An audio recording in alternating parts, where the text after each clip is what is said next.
alabaré, mi buen Jesús.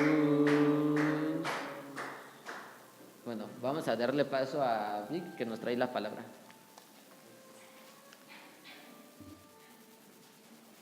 Hola muchachos.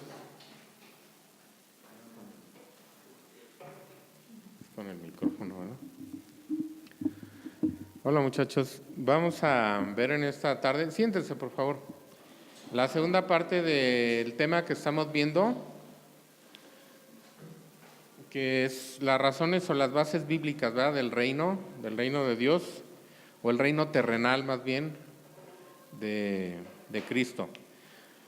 La vez pasada vimos pues bastantes cosas, que ese reino estaba destinado originalmente para el hombre, pero el hombre, al ser tentado por Satanás, se le entregó a él, a Satanás. Y esto se ve claramente porque en el Nuevo Testamento, cuando Satanás tentó a Jesús y le ofreció los reinos de este mundo, Jesús no le dijo que no era cierto, ¿verdad? O sea, no le dijo que estaba mintiendo. Sencillamente se negó a postrarse, ¿verdad? Como le decía Satanás. Y la Biblia llama a Satanás el príncipe de la potestad del aire, el Dios de este siglo. Pablo lo llama así en 2 Corintios, el príncipe de la potestad del aire, lo llama así en Efesios 2.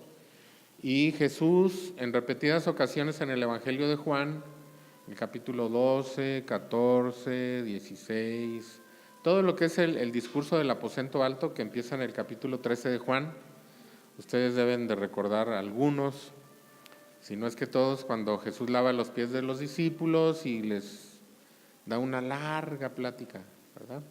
Que llega hasta el capítulo 17, ahí varias veces Jesús lo menciona como el príncipe de este mundo y dice que va a ser juzgado o ya ha sido juzgado. ¿Por qué? Porque Jesús está a punto de ir a la cruz. Ahí es donde Jesús obtiene el triunfo, no en el ofrecimiento de Satanás que le hizo, ¿verdad? Si postrado me adoras, yo te doy todos los reinos de este mundo, sino a través de la cruz. Bueno, luego vimos que los reinos de este mundo sí son dominados por jerarquías angélicas. Vimos en Daniel capítulo 10, vimos que se menciona al príncipe de Persia, al príncipe de Grecia y al príncipe que está a favor del pueblo de Daniel. En ese caso era Judá, que es Miguel, ¿verdad? No sé si alcanzamos a ver que en Apocalipsis 12 hay una lucha en el cielo. ¿Eso no lo alcanzamos a ver? No, ¿verdad? Bueno, lo vamos a ver un poquito después, pero se los menciono de una vez. En el capítulo 12 de Apocalipsis hay una lucha en el cielo donde dice que lucha el dragón y sus ángeles y Miguel y sus ángeles. Y ahí es una batalla definitiva en aquel tiempo final. Nuestro versículo base, ¿se acuerdan cuál era? O nuestro pasaje base era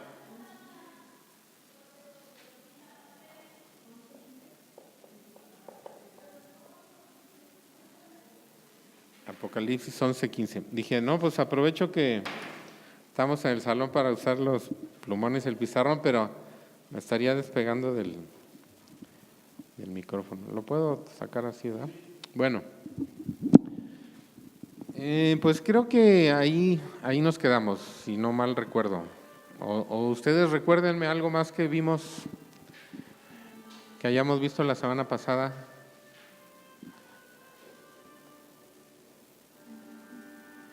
Bueno, retomaste también las 70 semanas de Daniel. Adelante. Pero es que, bueno, yo pensé que eran 3 periodos, que primero puede ser el hombre, luego de cautividad y después la desolación. Ajá, sí.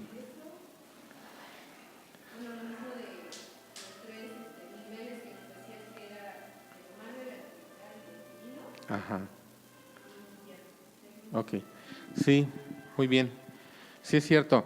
Dije que había 3 periodos relacionados con la disciplina de Dios para su pueblo, que generalmente se le llama la cautividad, pero fueron 3 periodos distintos. Uno fue la servidumbre, cuando en el tercer año de Joacim el rey de Babilonia, Nabucodonosor, lo sometió a tributo o a servidumbre, ¿verdad?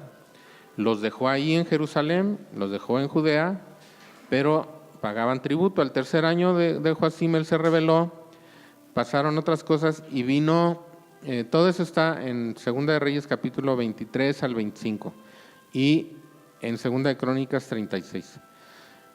Como Joacim ya no pagó tributo, se rebeló, vino el rey de Babilonia y se llevó cautivos a muchos, y eso se llamó, ese periodo que inició así se llamó la cautividad. Después hubo otro, cuando vino Nabucodonosor, sitió la ciudad de Jerusalén porque se había aliado con Egipto para rebelarse contra Babilonia, y entonces vino y destruyó la ciudad, destruyó el santuario, la muralla, las casas de los príncipes y mató a medio mundo. Y ese periodo se llama el periodo de las desolaciones.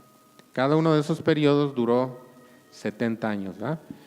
Efectivamente dijimos que había a nivel humano gobiernos, una cuestión política, social, a nivel angélico, satánico, ¿verdad?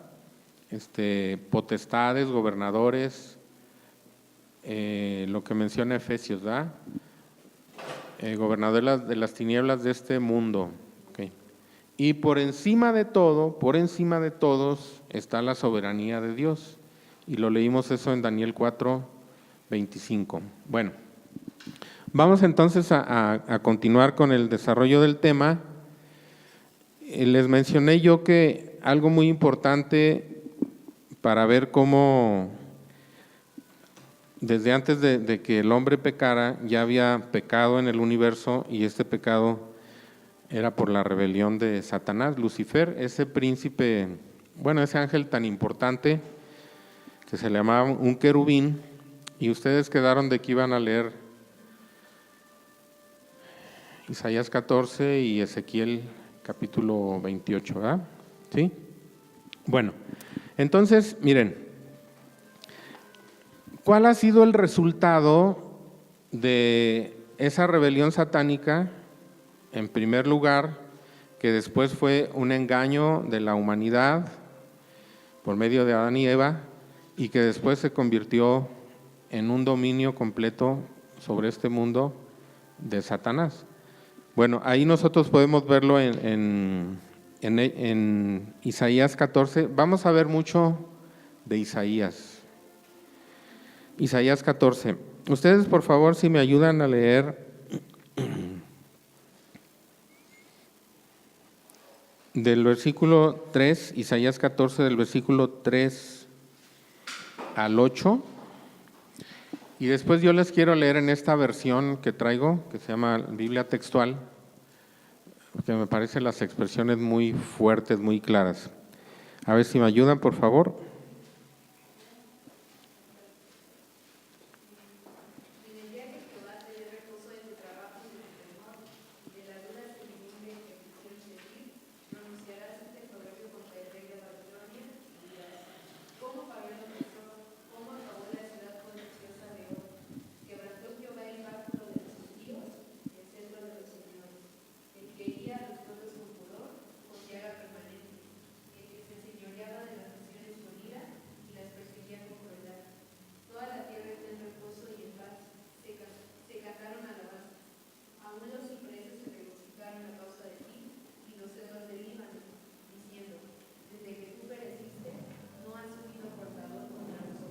Ajá.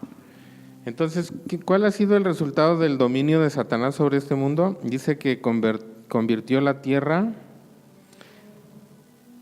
Bueno, eso está más adelante. Vamos a leer entonces el versículo 16 y 17.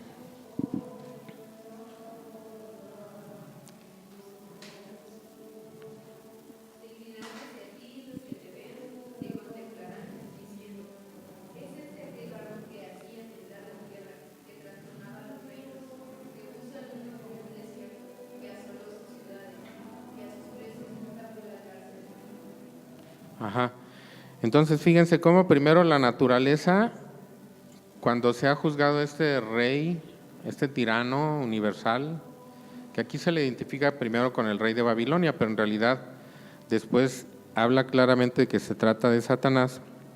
Dice, aún la tierra se alegrará. Desde que tú fuiste derribado, dice, ya no ha subido un talador que nos corte, dicen los árboles, ¿verdad?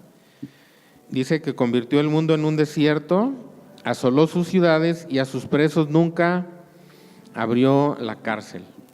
Ese es el resultado del dominio de Satanás. Sufrimiento increíble. Si nosotros pudiéramos juntar, como dice el salmista, ¿verdad? Tú has puesto mis lágrimas en tu redoma, en una vasijita, ¿verdad? Si pudiéramos juntar las lágrimas que se han derramado en el mundo, en toda la historia y entre toda la gente, no sé, a lo mejor habría otro océano, ¿verdad? Aparte del océano Pacífico y el océano Atlántico. El mundo se debate en sufrimiento, ¿verdad? Y es a causa de que es un tirano opresor. Fíjense cómo dice en esta versión, en el versículo 6, bueno, desde el 5, Jehová ha hecho pedazos la vara de los impíos, el cetro de los dominadores, que con furia golpeaba a los pueblos sin parar, e iracundo oprimía a las naciones con acoso imposible de impedir. Es un acoso, ¿verdad? Un dominio. Por esa razón vimos que ha habido imperios, ¿verdad? Los imperios siempre han sido opresores, ¿verdad? Bueno, ahora, siguiendo nosotros aquí en Isaías, en el capítulo 34, vamos a leer ahí, en Isaías 34, versículos 8 y 9.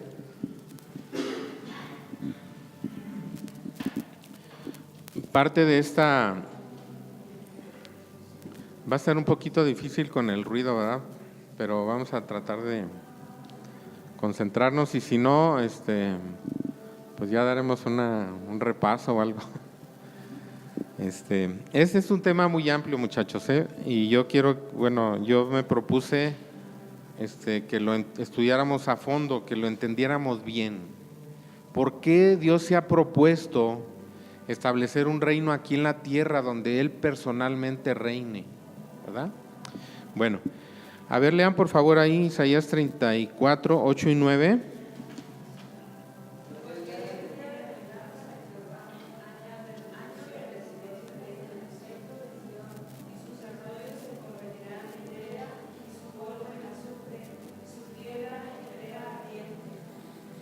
En estéreo. Así es, dice, porque es día de venganza de Jehová, año de retribuciones en el pleito de Sión. De alguna manera Israel ha estado en el centro del conflicto, por eso se menciona aquí el pleito de Sión. Y entonces habla de una situación en la tierra. Imagínense que los arroyos que deben llevar agua, lleven brea. ¿Sí saben qué es la brea? Es como un aceite espeso. La lava, ajá. Sí, así espeso, ¿no? El agua, donde pasa el agua hay vida. Cuando nosotros vemos vamos en el campo y vemos que por ahí hay muchos árboles, pasa un río. Si en ese momento no lleva agua, se ve que es un cauce donde en alguna época del año va agua y entonces la vegetación crece, se pone bonito, ¿verdad? Imagínense que los ríos lleven eso y que el polvo, o sea, la tierra que tiene un poder también para dar crecimiento, ¿verdad? A la vegetación, sustento a los animales, dice, es azufre, polvo de azufre. Nada crece ahí. Bueno, ese es el capítulo 34 de Isaías. Pero fíjense, Dios cuando habla de juicio, cuando habla de desolación, cuando habla de destrucción, cuando habla de esterilidad, y dice que esto es a causa del pecado, nunca es su palabra final. La palabra final de Dios nunca es la desolación, nunca es el castigo. Siempre la palabra de Dios, la palabra final es salvación, consolación, restauración. Entonces, todo esto ha sido por causa del pecado, pero Dios se propone restaurar todas las cosas. Ahora miren, ¿cómo empieza el capítulo 35 de Isaías? A ver, Isaías 35:1.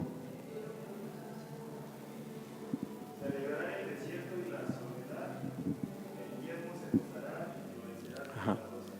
Fíjense que la palabra que se traduce aquí como desierto, en realidad en el hebreo original es una parte llana, pero es de pastizales. Pero entonces habla de algo que era originalmente fértil, pero que después se volvió sequedad, secadales, y ese desierto es un yermo, o sea, algo donde hay polvo, donde no hay agua, donde hay azufre, donde no hay vida, ¿verdad? Pero ¿cuál es la promesa que dice aquí? Se alegrarán el desierto y la soledad, el yermo se gozará y florecerá como la rosa. Y si nosotros leyéramos el resto del capítulo, veríamos que es una promesa de restauración, de abundancia, que yo creo que cada uno de nosotros quisiéramos ver, y que es una promesa de Dios y que es algo que Dios va a cumplir. Dios va a restaurar todas las cosas, Dios va a hacer nuevas todas las cosas. Pero Dios va a usar instrumentos.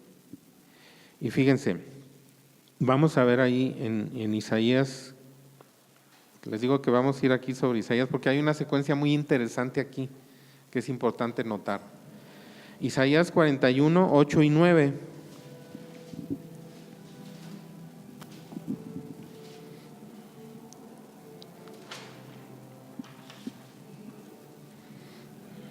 ¿Cómo dice? Pero tú, Israel, siervo mío que eres, busca a quien yo escogí, descendencia de Abraham, mi amigo, porque te tomé de los confines de la tierra y de las tierras lejanas te llamé. Te dije, mi siervo eres tú, te escogí y no te deseché. Ajá.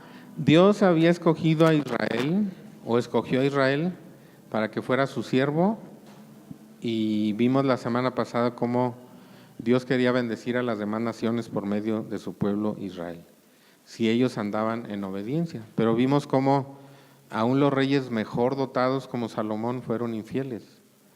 Cuando Isaías empezó su ministerio, ahí en el capítulo 6 de Isaías, dice, en el año que murió el rey Usías, vamos a leerlo. Vi yo al Señor sentado sobre un trono alto y sublime, dice, y sus faldas llenaban el templo. ¿Verdad? Fíjense qué interesante, muchachos. En el año que murió el rey Usías, Usías fue uno de los buenos reyes de Judá.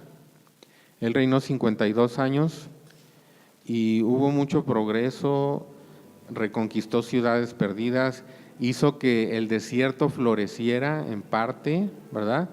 Partes que eran estériles las trabajaron, hicieron acueductos, empezó a producir la tierra. Fue un gran rey. Entonces, Israel venía de tener, Judá, perdón, porque era el reino de Judá, de tener reyes malos, reyes buenos, reyes malos.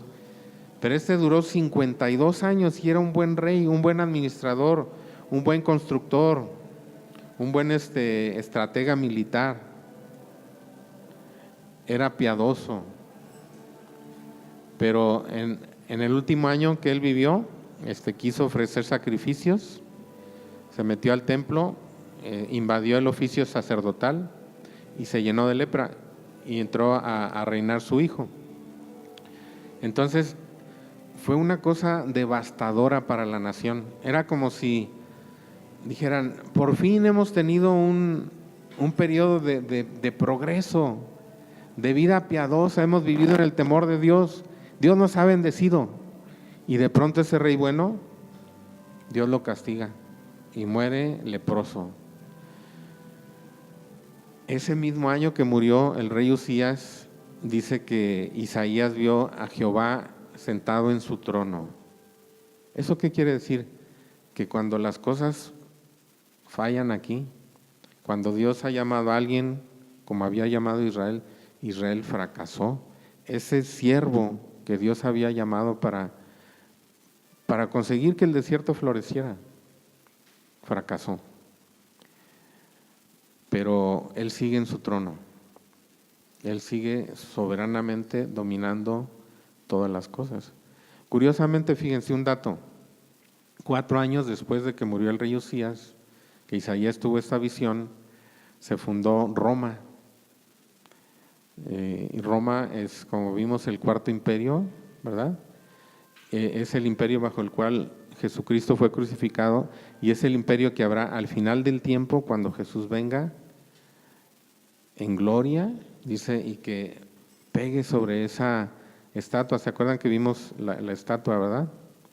Y deshagan todos los reinos de este mundo hasta que todos los reinos de este mundo, que será un solo reino, sean, como dice Apocalipsis 11, de nuestro Dios y de su Cristo. Entonces, este siervo escogido, Israel, fracasó, pero ahí en Isaías se menciona otro siervo. Vamos a ver Isaías 42, y este no es una nación, es una persona. Vamos a ver Isaías 42, 1 y 52, 13.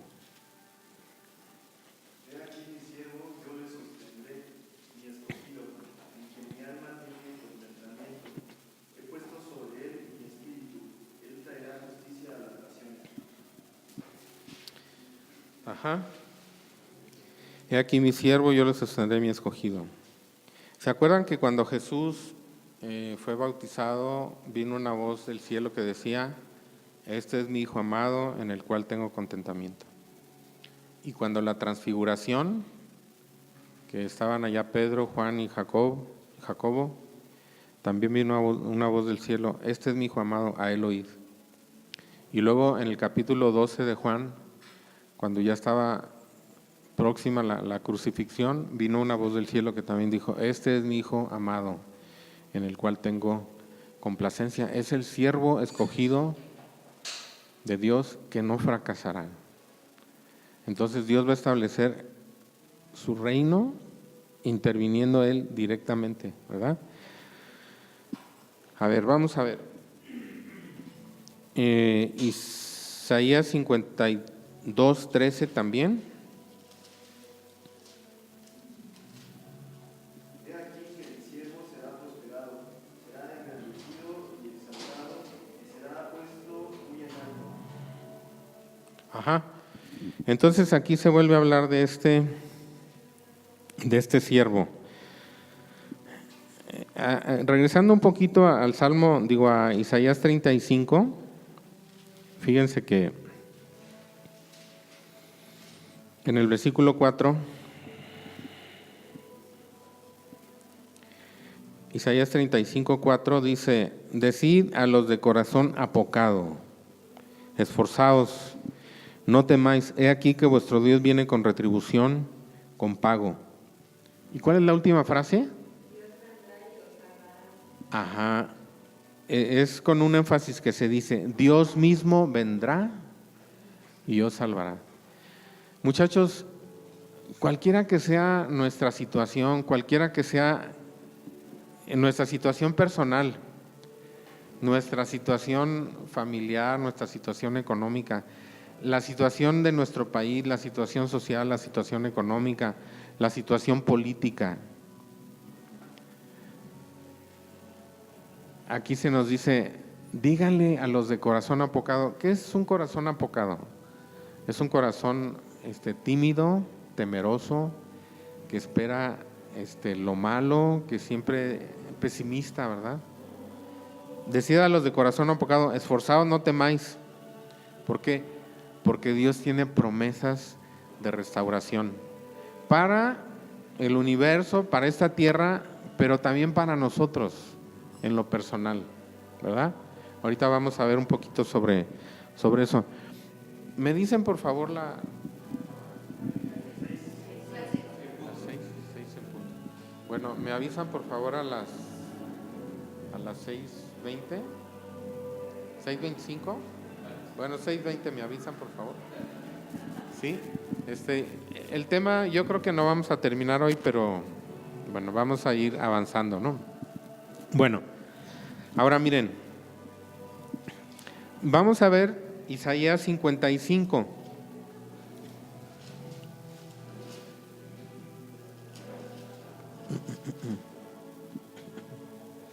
Isaías 55.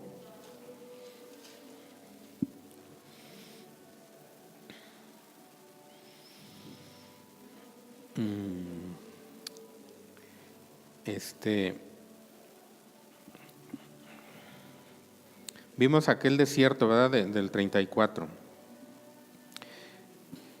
Hay algo que Dios presenta como una alternativa.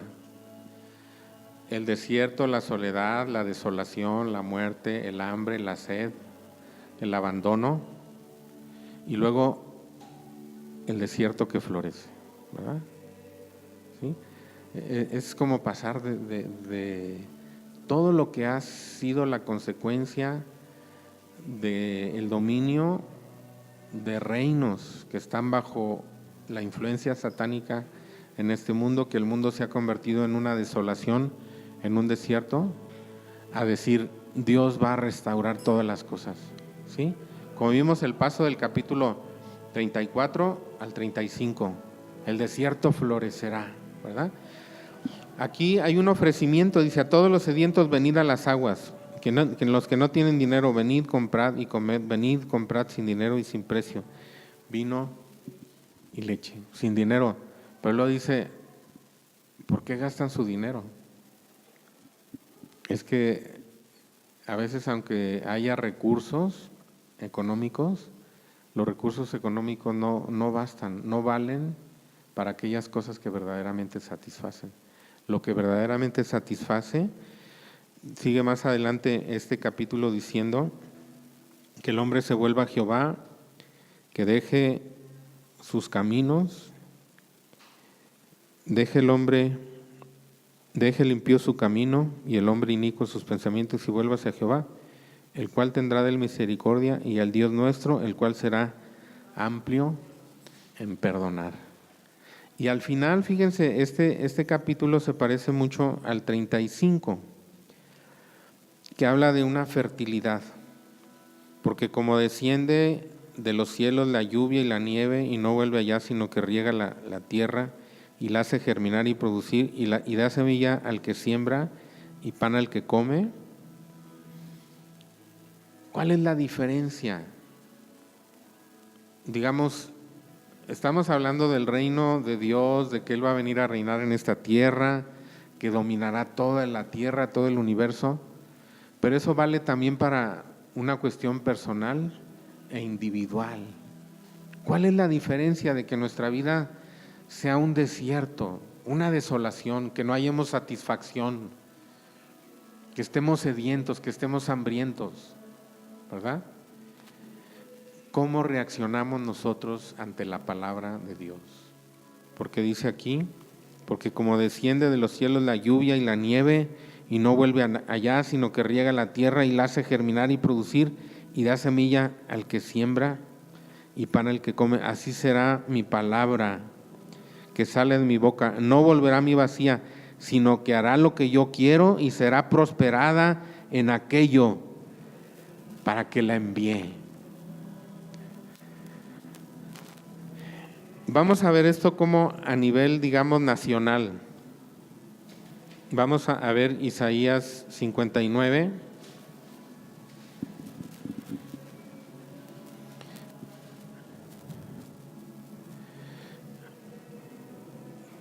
Versículo 20. ¿Cómo dice?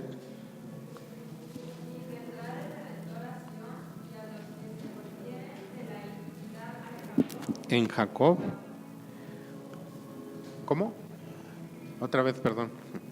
Y vendrá el Redentor a Sion, y a los que se volvieren de la iniquidad de Jehová, En Jacob.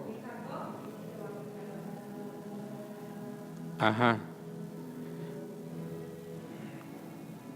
Así es. Bueno, ahora vamos a ver Romanos 11:26. Romanos 11:26.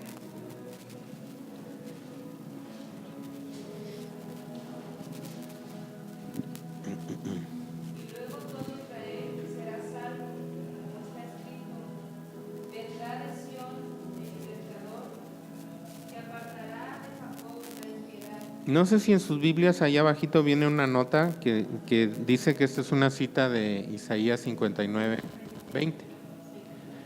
¿Se dan cuenta qué diferencia hay en la cita? ¿Cuál es el pensamiento? Fíjense, en Romanos 11 Pablo está discutiendo si Dios ha abandonado a Israel o lo ha desechado a causa de su infidelidad. Y dice, de ninguna manera. Dios todavía tiene proyectos para Israel para cumplir las promesas que le han hecho a ese pueblo. Y dice, y luego todo Israel será salvo. Pero en Isaías 59:20 dice, y a los que se volvieren de la iniquidad en Jacob. ¿Cuál es lo que hace la diferencia en la vida de una persona? ¿Y cuál será la diferencia en la vida de Israel y del mundo ante la venida de Cristo? Dice, los que se volvieron de la iniquidad. Deje el hombre impío su camino y el hombre inicuo sus pensamientos y vuélvase a Jehová, el cual tendrá de él misericordia, y al Dios nuestro, el cual será amplio en perdonar. Y regresando ya a Isaías 55, fíjense lo que dice.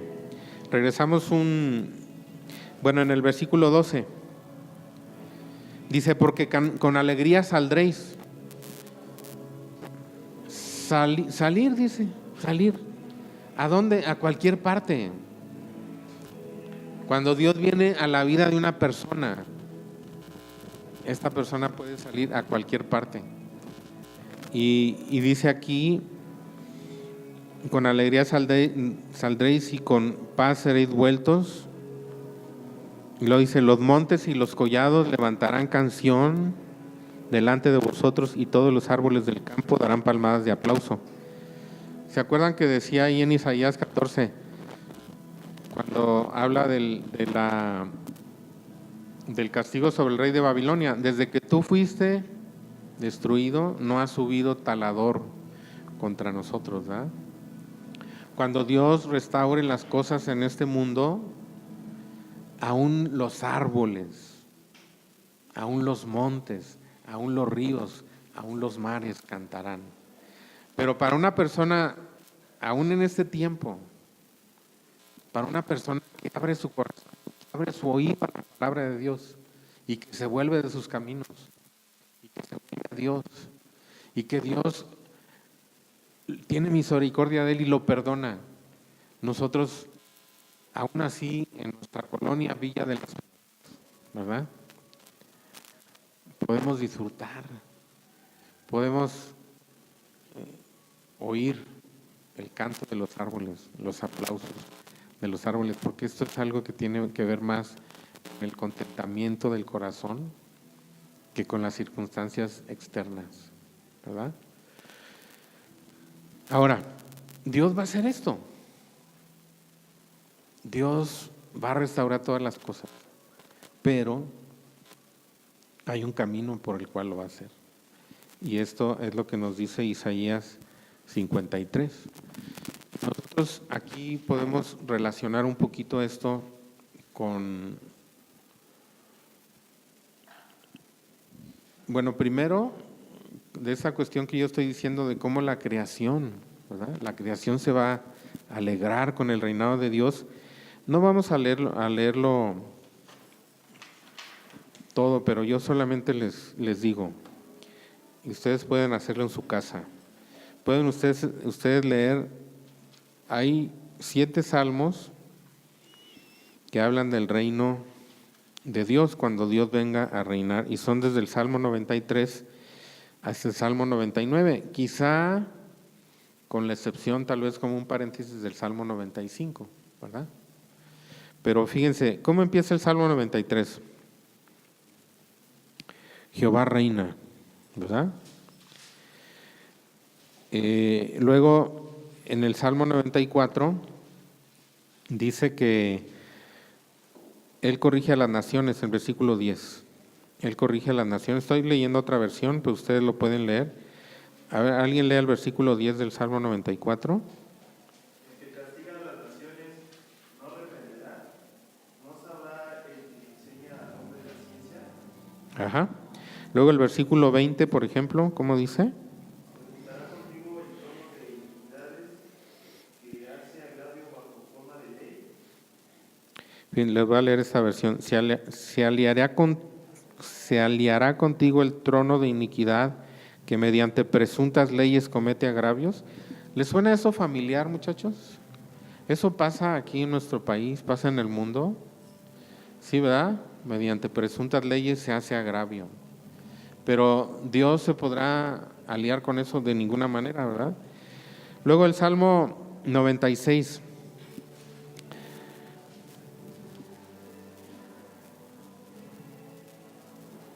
(11 al 13). Alégrense los cielos y gócese la tierra. Dame el mar y su plenitud. Regocíjese el campo y todo lo que en él está. Entonces todos los árboles del bosque rebosarán de contento delante de Jehová que vino, porque vino a juzgar la tierra. Juzgará al mundo con justicia y a los pueblos con su verdad. Ajá. Entonces, ¿se dan cuenta cómo aún la creación se alegrará? ¿Verdad? El Salmo 98, versículos 7 al 9. Grande el mar y su plenitud, el mundo y los que en él habitan. Los ríos batan las manos, los montes todos hagan regocijo delante de Jehová, porque vino a juzgar la tierra. Juzgará al mundo con justicia y a los pueblos con verdad. Ajá, porque Él viene, ¿verdad? Él viene a juzgar la tierra. El Salmo 96 también dice, porque viene a juzgar la tierra. Y finalmente el Salmo 99 empieza otra vez, Jehová reina, ¿verdad? Bueno, entonces, Dios va a hacer esto. No sé si ustedes han pensado, aquí en esta esquina, aquí en la placita, y pónganse un poquito hacia aquel lado de la calle y volteen a la calle de Ceiba, donde empieza el edificio del templo, y vean lo que hay de este lado de la calle hacia la otra. ¿Qué es lo que hay? Un alambrerío horrible. ¿Sí han visto eso? Bueno, pues háganlo ahorita que salga. El hombre ha hecho horribles cosas. Y cuando va uno al campo y dicen, por allá hay una cascada, y quién sé qué, está a tantos kilómetros, y vayan ahí, está cerquita. Y va uno y camina 3/4 de hora, 1 hora, y ve la cascada seca, con costales de esos, de las papas que son así como hilitos verdes enredados con botellas, con envolturas de cigarros, de cerveza. ¿No les da dolor eso a ustedes? Y no quisieran que un día todo eso se corrigiera. Bueno, pues Dios va a hacer eso. Aparte de muchas cosas en el ámbito espiritual, en el ámbito social, en el ámbito económico, en el ámbito político, en la naturaleza. Dios va a hacer nuevas todas las cosas. Y si ustedes tienen ganas de andar en el bosque libremente, pues un día lo van a poder hacer, sin temor a ningún asalto ni nada de eso. Bueno, pero ¿cómo? ¿Cómo Dios va a conseguir esto? Satanás le ofreció los reinos de este mundo a Jesús, ¿verdad? Eso lo vemos ahí en Lucas 4. ¿Qué horas son? Ya casi vamos a terminar. Bueno, vamos a leer ahí Lucas 4, versículo 6, me parece que es. Le dijo el diablo, a ti te daré toda esta potestad y la gloria de ellos, porque a mí me ha sido entregada, y a quien quiero la doy. Ujú. Sí, entonces, ¿cuál era la condición? El versículo 7 y 8. Si tú postrado me adorares, todos serán tuyos. Respondiendo Jesús le dijo, vete de mí, Satanás, porque escrito está, al Señor tu Dios adorarás, y a él solo servirás. Le ofreció entonces, dice, le mostró todos los reinos de este mundo y se los ofreció. Y Jesús dijo, yo solamente me postro delante de Dios y solamente sirvo a Dios. Vete, Satanás. Eran reinos. El hecho mismo de que se diga reinos nos habla de corrupción, de división, de odio, de recelo, de envidia, de explotación, de competencia, de guerra, de lucha, de muerte. Porque eso es lo que es la relación de los reinos de este mundo unos con otros. En cambio en Apocalipsis cuando dice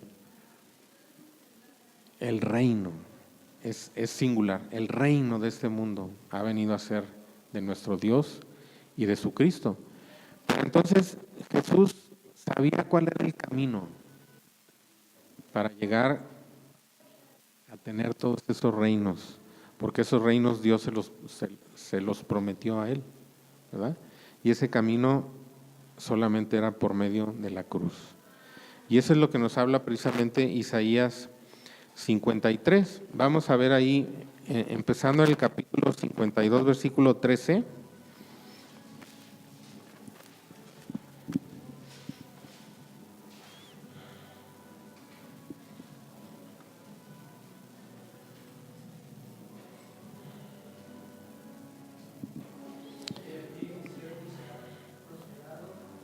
Será engrandecido y exaltado, y será puesto en vivienda, como se asombraban de ti muchos. A ver, solamente el 13 primero.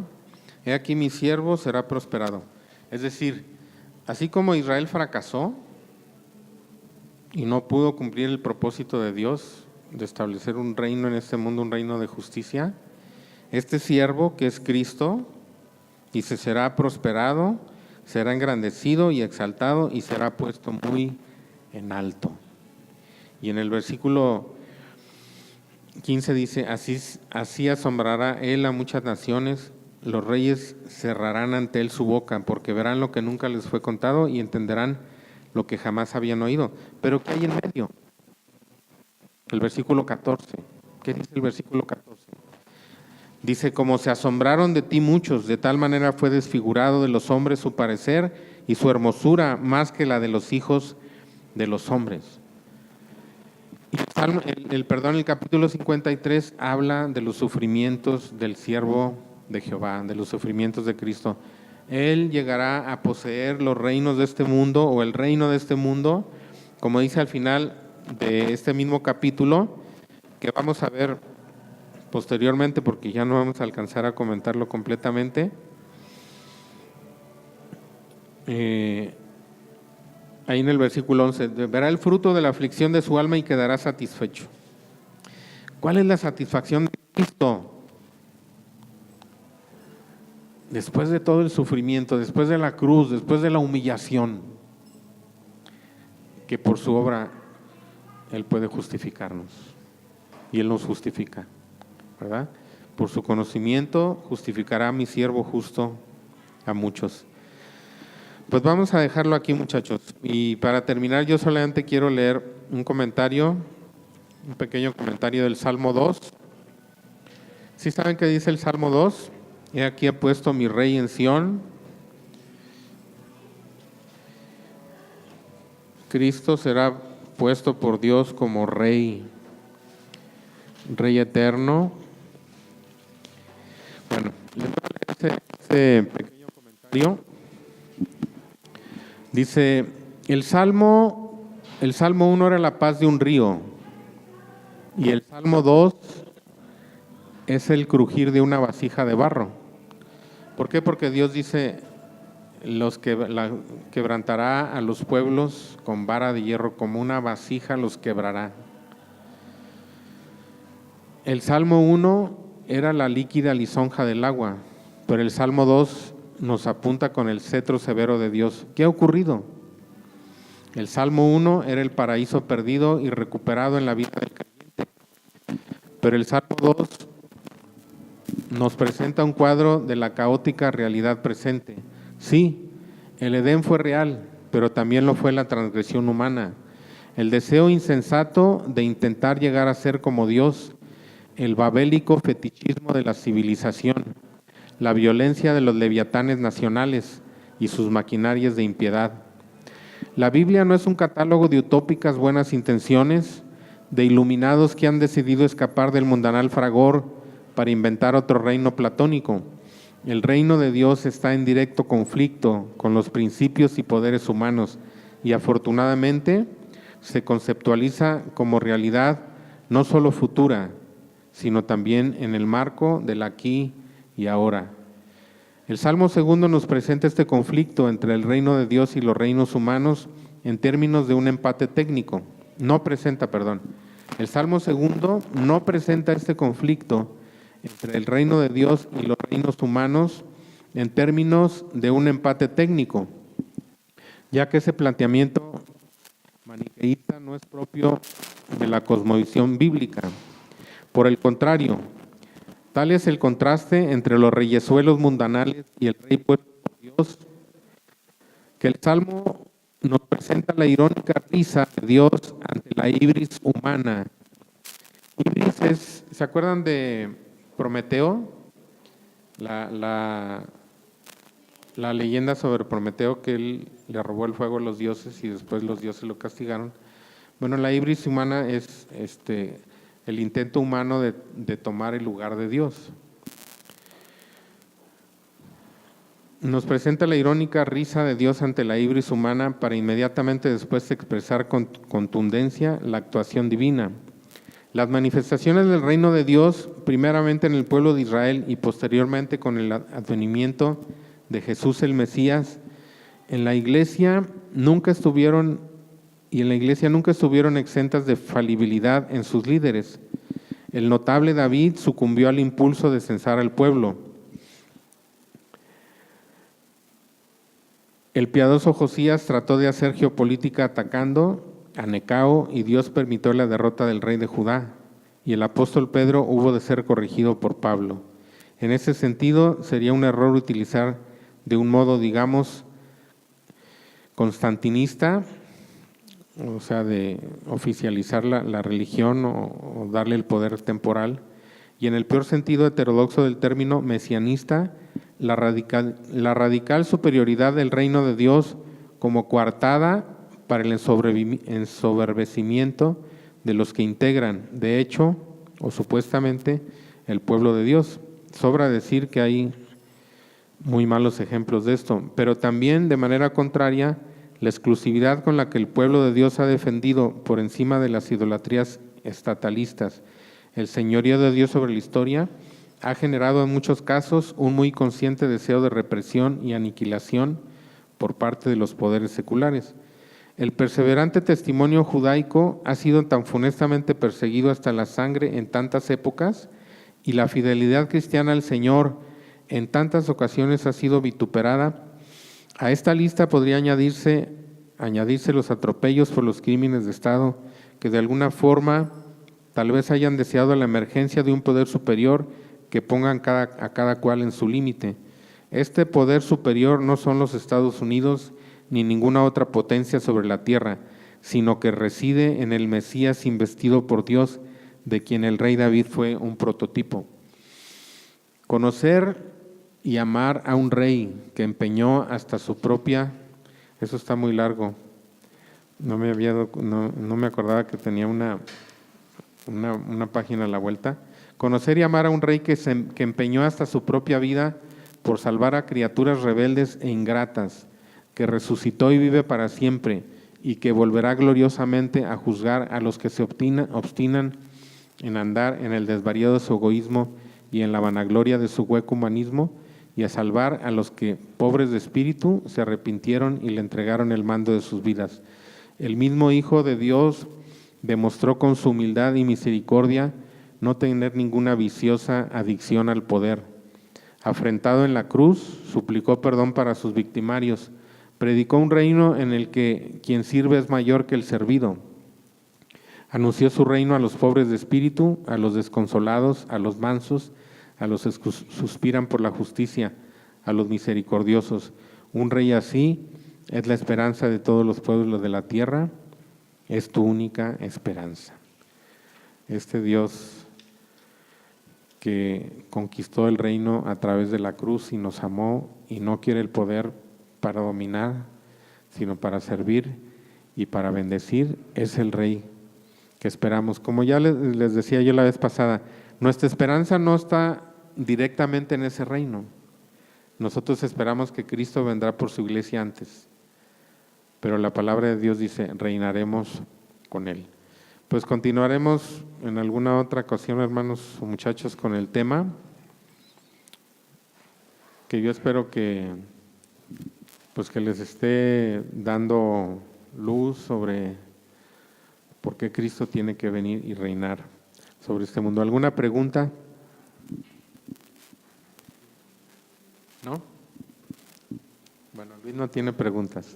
Yo sí, bueno, en lo que leíste, bueno, hubo una parte en la que dijiste que se empeñó en venirnos a salvar, o sea, ¿cómo que se empeñó? O sea, fue como que lo sintió una obligación, o no se refiere a eso, porque, bueno, empeñar yo puedo entender que, o sea, que por su propia voluntad lo pudo haber hecho, pero la Biblia dice que fue la voluntad del Padre lo que le hizo. Entonces, el empeñar, ¿a qué se refiere en sí? Bueno, ¿cómo lo pone ahí? Pues empeño es una decisión firme, y tan es del Padre como es del Hijo, como es del Espíritu. No hay ninguna diferencia de voluntades. Es el amor de Cristo, es el amor de Dios y es el amor del Espíritu. No, bueno, yo no veo ninguna contradicción, porque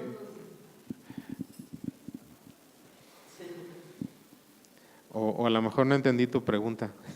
No, es que yo no entendía bien esa parte de empeñar, porque, o sea, sí entiendo que fue la voluntad del Padre, pero, o sea, como que lo entiendo más de que, o sea, es que no sé cómo explicarlo. A ver si te puedo. Es que empeño normalmente, bueno, no normalmente, pero en algunas ocasiones se pone como un sinónimo de necedad, de aferrarse, ¿no? Ajá, exactamente, de uno mismo, ¿no? De que Sí. porque otra persona me lo pidió. Bueno, pero empeño solamente quiere decir algo que se persigue con tenacidad, en lo cual no se flaquea en la voluntad. Una vez que se ha tomado la determinación, se sigue firme en esa determinación sin dar vuelta atrás. Eso es empeño. A menos que digas que es el monte de piedad, ¿verdad? ¿Alguna otra pregunta? Bueno, creo que todo está claro, ¿verdad? Bueno, pues que Dios nos ayude. Les pido, muchachos, por favor, que estudien esos salmos. Estudien esos salmos. Salmo 93 al 99, y si pueden también leer esos capítulos que estuvimos viendo de Isaías. ¿Cuáles capítulos estuvimos mencionando? 34, 35, el 40 y 41 es donde aparece lo del siervo como Israel, y luego el 42 aparece Jesús como el siervo, y el 55, pero antes está el 53, y el 53 se debe leer de manera más correcta se lee como si empezara el 53 en el versículo 13 del 52. Es decir, 52:13 hasta el final del 53, porque realmente forman una unidad. Y pues ya en otra ocasión terminaríamos este tema ya aterrizando en Apocalipsis, ¿verdad? Bueno, pues Dios les bendiga.